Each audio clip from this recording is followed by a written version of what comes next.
c'est la pire combinaison que vous puissiez faire.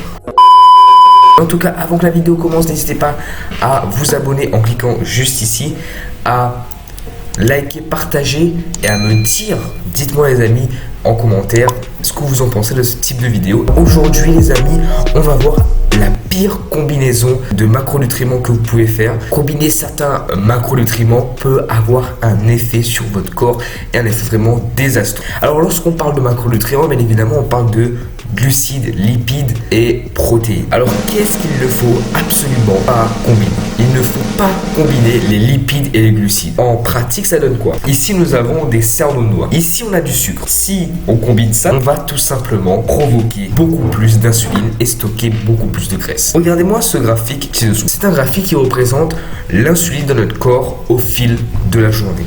Et comme vous pouvez voir, on a ce pic d'insuline qui redescend, qui également repique vers 8 heures parce qu'à 8 heures, les gens prennent leur petit déjeuner. Donc là, on a un pic d'insuline, ça redescend. À midi, un pic d'insuline. Donc comme vous pouvez voir, c'est variable. Le truc, c'est que lorsqu'on a trop d'insuline dans son corps, on développe ce qu'on appelle l'insuline résistance. Donc la résistance à l'insuline. Lorsque vous mangez, vous sécrétez l'insuline. Et l'insuline est l'hormone de stockage, mais également l'hormone qui donne de l'énergie.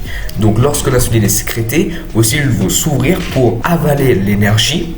Mais lorsque vos cellules sont pleines, elles vont se refermer. D'accord ? Et donc l'excès d'énergie va se stocker sous forme de graisse.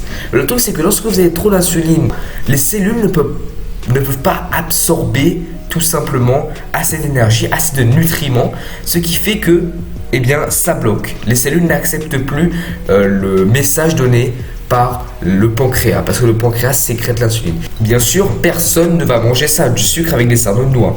Plus concrètement, qu'est-ce que ça donne?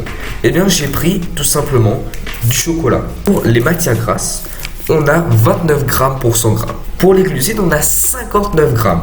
Parmi ces glucides, on a 58 grammes tout simplement de sucre.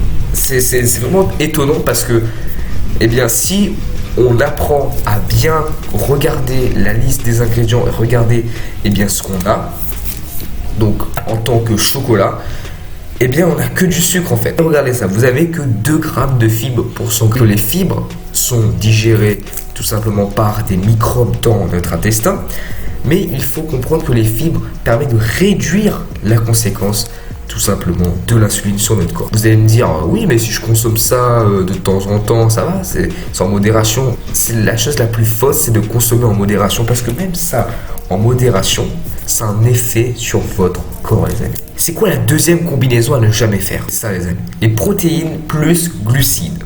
Supposons que vous prenez un filet de thon et que vous, tout simplement, mettez du sucre dessus. Là, l'insuline va être doublée. Les protéines sécrètent l'insuline et ont un effet sur l'insuline s'ils sont consommés en excès. C'est-à-dire qu'ils vont se transformer en sucre s'ils sont consommés en excès.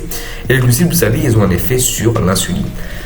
Donc, lorsque vous combinez ces deux, vous avez 2 fois l'effet d'insuline. Autre chose, c'est ce biscuit-là.